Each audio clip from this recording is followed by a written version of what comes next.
최강 시사.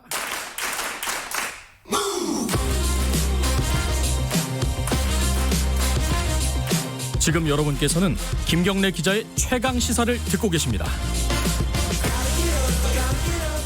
고 박원순 시장 성추행 의혹 사건 관련해서요. 성추행 의혹 사건 관련해서 지난주 월요일에 저희들이 피해자 측 변호사 김재련 변호사와 인터뷰를 진행을 했습니다. 인터뷰 이후에 서울시 쪽의 전 비서관이죠. 민경국 전 비서관이 SNS를 통해서 김재련 변호사의 인터뷰를 반박하는 내용의 글을 올렸습니다. 저희들이 좀 방송 출연을 요청을 했고, 그래서 오늘 전화로 연결해서 반론도 들어보고 궁금한 내용도 좀 여쭤보도록 하겠습니다. 민경국 전 서울시 인사기획비서관 연결돼 있습니다. 안녕하세요. 네, 안녕하세요.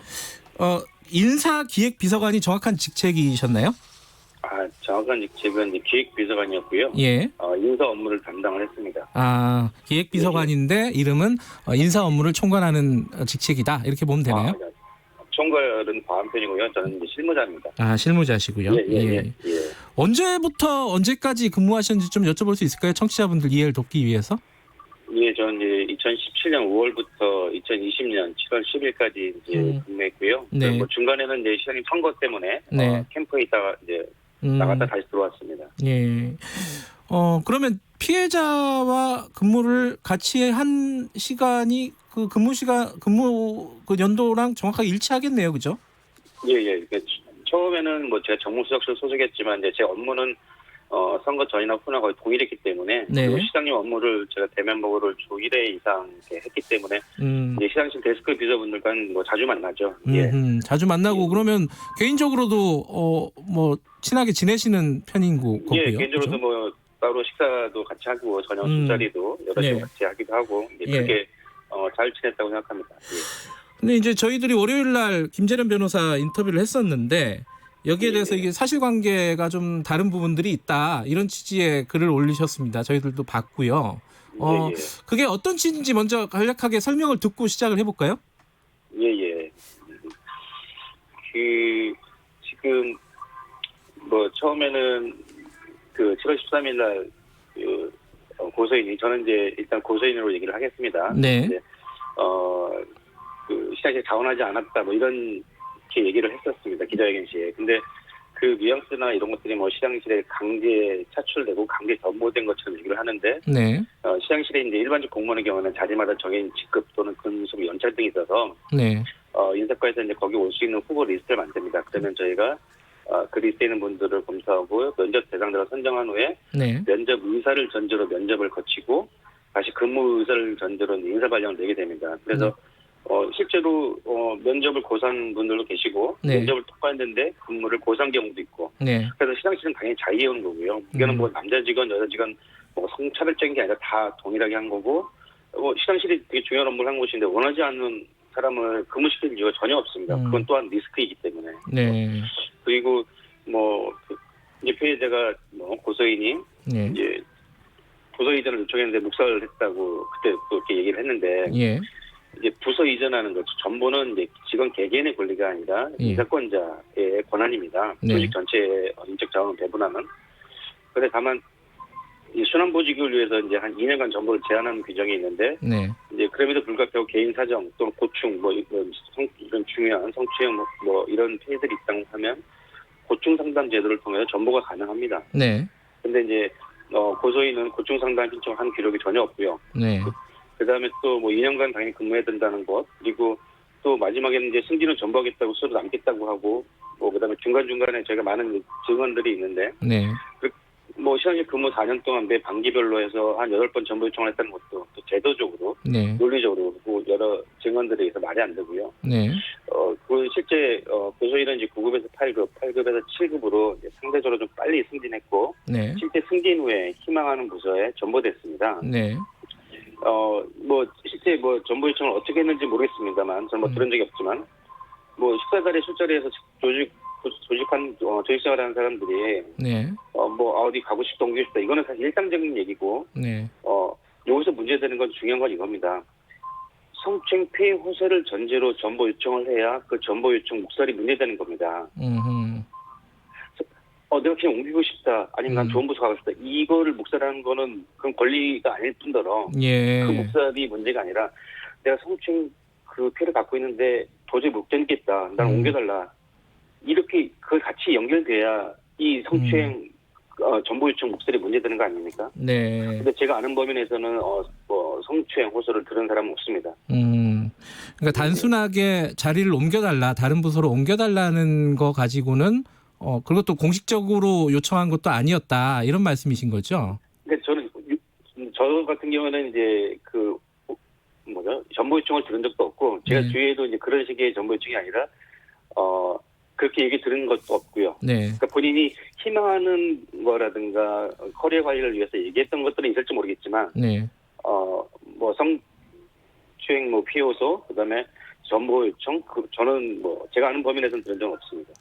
그러니까 이제 피해자 측의 얘기는 정보 요청을 여러 차례 이제 지금 말씀하신 대로 공식적으로 한 건 아니지만은 여러 차례 의사를 피력을 했는데 그 부분에 대해서 비서실은 해당 사항이 없다 이런 답변만 돌아왔다. 그러니까 성추행 사실이 만약에 있었다 하더라도 그거를 공개적으로 밝히기가 어렵잖아요. 피해자 입장에서는.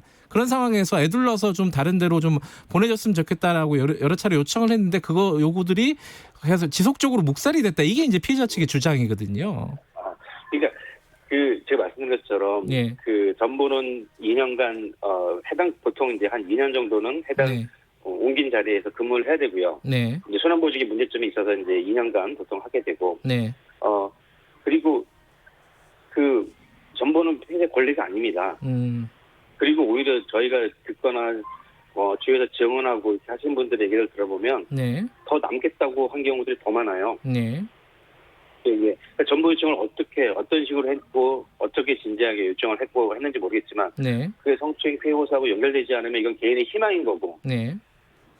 성추행 나 힘든데 나 좀 어디 부서로 보내주세요. 아니면 좋은 부서로 보내주세요. 이거 자체는 특히 개인적인 문제인 거죠. 네. 예. 그리고 지금 그 김진현 변호사의 인터뷰 중에 사실 이른바 이 4월 사건 얘기가 나옵니다. 이게 이제 그 피해자가 4월달에 다른 비서실 직원에게 성폭력 범죄의 피해를 당했다 이거잖아요, 그죠? 그 가해자 측은 지금 고소를 기소가 됐기 때문에 그죠? 기소가 돼서 이제 피고인이라고 불러도 될 것 같고. 그런데 이 부분에 대해서 피해자가 얘기를 했단 말이에요. 그러니까 사전에는 알리지 않으려고 했었는데 어차피 소문이 돌게 됐고 결국은 그래서 내부 징계를 검토해달라는 얘기를 했다는 거예요. 그죠? 근데 그 부분이 받아들여지지 않았다라고 주장을 하고 있습니다. 이 부분은 어떻게 봐야 될까요? 당연히 이런 사건에 대해서 그게 알려지고 이런 것들은 아마 당연히 우려하고 아마 그럴 텐데. 이 사건이 4월 14일 날 일어났고 4월 15일 날 그 고소를 했습니다. 근데 저는 사건 발생 후 6일이 지나서야 그 다음 주 월요일 오전에 그걸 찌라시 전원을 통해서 알게 됐거든요. 4월 20일에 알게 되셨다. 예. 나중에 이제 확인해 보니까 이제 그 사실 알리지 않으려고 했던 부분들을 제가 확인을 했는데. 근데 이제 그때는 무엇보다 피해자 보호가 우선이기 때문에 비서실 내 다른 사람한테 공유할 수 있는 문제도 아니고. 그런 상황에서 보통 이제 4월 15일 날 경찰에 고소를 하면 보통 7일 또는 10일 이내에 이제 서울시에 공식적인 수사 개시 통보가 옵니다.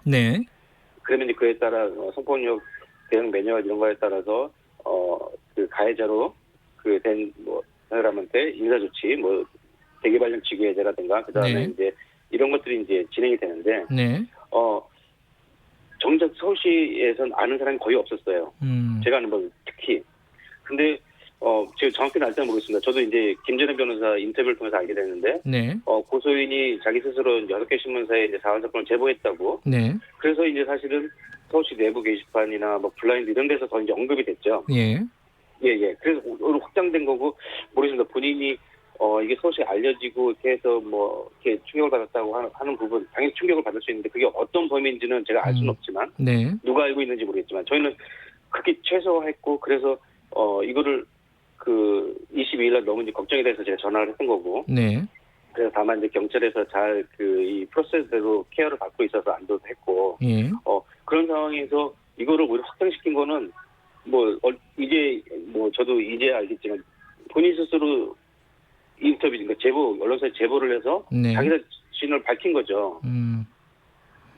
근데 어찌됐든 간에 22일 날 그 통화를 하시게 됐고, 피해자는 그 가해자를 인사 조치를 해달라, 그러니까 내부 징계를 검토해달라는 취지의 얘기를 한 건 맞는 거죠, 그죠? 문자를 제가 그렇게 받았죠. 근데 네, 문자를 그렇게 받으신 거고. 예. 근데 이제 이겁니다. 네. 지금 이제 서울시 성폭력 대응 매뉴얼은 네. 제가 알기로는 여성계나 성범죄 관련 연구원 전문가들 다양한 자문을 통해서 만든 네. 가장 진일보한 네. 매뉴얼로 알고 있고, 그 내용은 아마 김전현 변호사도 잘 알 겁니다. 네. 자기 전문가니까. 네. 우리 내부 규정에는 그렇게 돼 있습니다. 근데 제가 동료로서 전화한 거에서 네. 제가 신고를 강요하거나 신고하지 말게 하거나 이렇게 할 수 있는 게 아니고요. 네. 그리고 그 절차는 분명히 그 피해자가 신고를 하거나 네. 아니면 공적기관에서 조사 이런 게 됐을 때 네. 대기발령이나 직위해제를 할 수 있게 돼 있습니다. 그러니까 피해자의 문자 하나로 문자를 해서 그 이후로 제가 전화했던 초대 받지도 않았지만 네. 그 당시 매뉴얼상에는 신고도 없고 경찰에 수사 개시 통보도 오지 않은 상태에서 문자 하나로 징계성 인사 조치를 할 수가 근거가 없는 겁니다. 그리고 근데 이제 그 당시 그 다음 날 젠더 특보가 직위 해제를 해야 된다, 가해자를. 그렇게 주장을 했는데 그걸 받아들이지 않으셨잖아요. 이거는 이제 민 전 비서관께서 직접 쓰신 건데. 이거는 제가 이제 그걸 받아들이고 말고의 그런 권한 그건 아니고요. 네. 내부 얘기를 하는데 당연히 젠더 특보는 이 성문제 관련된 감성에 좀 더 남들을 보고 피해자 유진도 더 얘기할 수 있고 또 그 역할인지 사실 그거니까. 네. 그걸 강하게 하자는 의견인 거죠. 그런 규정은 있는 거고요. 그래서 저는 오히려 제가 쓴 것처럼 반대한 겁니다. 왜냐하면 지금 곧 이제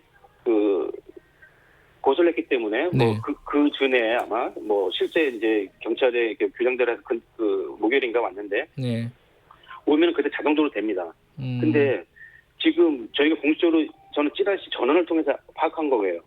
그리고 이제 나중에 당사자를 통해서 확인을 했지만 고소 사실을 그거를 저희가 성폭력 매뉴얼에서 신고를 요한다는 거는 신고에 따라 가해자로 지목된 사람들에게 인사 조치를 하는데 그거를 신고를 통해서 내 이름을 걸고 하라는 겁니다. 그러니까 공식적인 신고가 들어오지 않았기 때문에 사건을 공식적으로 처리할 수가 없었다는 게 이제 비서관님 입장이신 거고, 그죠? 근데 이제 여전히 마찬가지입니다. 김재련 변호사의 입장은 이게 책임 회피 아니냐, 이게 어차피 공식적인 창구로 들어오는 거나 지금 조직이 알게 됐다는 거와 본질적으로 다르지 않은데 아무런 조치를 하지 않았다는 거나, 조치는 했는데 이제 직위해제 같은 강력한 조치를 취하지 않았다는 거는 좀 책임 회피 아니냐, 이게 이제 김재련 변호사의 입장이거든요. 김재련 변호사가 변호사고 성폭력 관련된 내용들을 가장 잘 알 텐데 지금 그 매뉴얼에 보면은 이 사실을 아는 이제 그런 사건을 접했을 때 동료들이 대응해야 될 행동 그런 요령이 있고요. 피해자와 정서적 교감도 해야 되는 부분들, 그리고 그런 신고 절차나 이런 것들도 안내도 또 해줄 수도 있고. 그렇지만 엄연히 이거를 담당하는 부서는 별도로 있습니다. 그리고 거기는 철저히 보안을 위해서 저는 제가 이 업무에 권한을 갖고 전화하고 그런 상황이 아닌 거고 동료입니다, 여전히. 그리고 피해자의 말 한마디에 제가 그걸 신고를 대행한다? 만약에 그러면 제가 그거를 공개하는 건데, 그러니까 그 부서의 시민인권 보호 담당관에서 업무를 하더라도 최대한 피해자 보호를 위해서 하겠지만 공식적으로 신고를 하는 겁니다. 본인이 징계해달라 기회 전화도 안 받았어요. 그럼 제가 만약에 했어요. 제가 공개를 했어요. 나중에 저한테 이자폐를 물으면 어떻게 합니까? 저는 동료로서 제가 임의로 신고할 수 있는 문제가 아니에요, 매뉴얼상. 그건 김준현 변호사가 가장 잘할 겁니다. 알겠습니다. 그거를 제가 인사 담당이기 때문에 동일하다.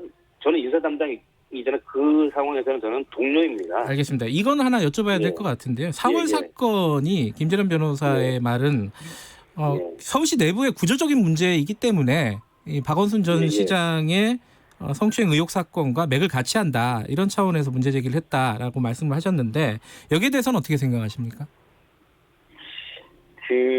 먼저 질문하고 싶은 게 서울시 구조적 문제를 제기하기 위해서 네. 극히 치명적인 4월 사건을 공개한 이유인지, 그리고 서울시의 구조적 문제라고 하는 그런 공익적인 활동이나 이런 거를 변호사나 네. 고소인이 언제부터 생각했는지 모르겠습니다. 네. 그러니까 전 진짜 이해가 안 되는 게 예. 이게 어떻게 구조적으로 시장 상권과 연결이 되냐. 그리고 저희가 이거는 진짜 뭐 제가 의도를 추정할 수는 없지만 네.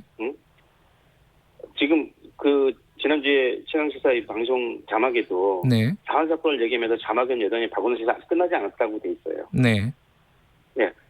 시장님에 대한 얘기를 하면 차라리 그 고소 관련된 내용으로 하면 이해를 하겠지만 네. 전혀 관련 없는 사건을 갖고 박원순 시장의 그 관련된 지금 그 부분, 그리고 네. 저희는 그에 대한 성추행이라고 하는 부분이 로 인해서 이게 제기됐던 피해 호소, 그다음에 정보 요청했던 이게 제기됐던 이런 것들이 전혀 아니라고 하더라도 지금 많은 증언이나 이런 것들이 나타나고 있는데 네. 이렇게 하는 건 언론 플레이자 시장님에 대한 저는 돌아가신 시장님에 대한 너무 잔인한 명예훼손이라고 저는 생각합니다. 알겠습니다. 오늘은 여기까지 듣도록 하겠습니다. 오늘 인터뷰 감사합니다. 제가 마지막으로 좀 한 말씀. 10초입니다. 예. 예. 기자분들께 꼭 부탁드리는데요. 존재하지 않는 사실에 대한 질문은 끝이 없습니다. 그렇기 때문에 제발 알겠습니다. 주장하는 쪽에 질문해주고 여기까지 드릴게요. 질문을 좀 해주시죠. 예, 여기까지요. 안녕하세요.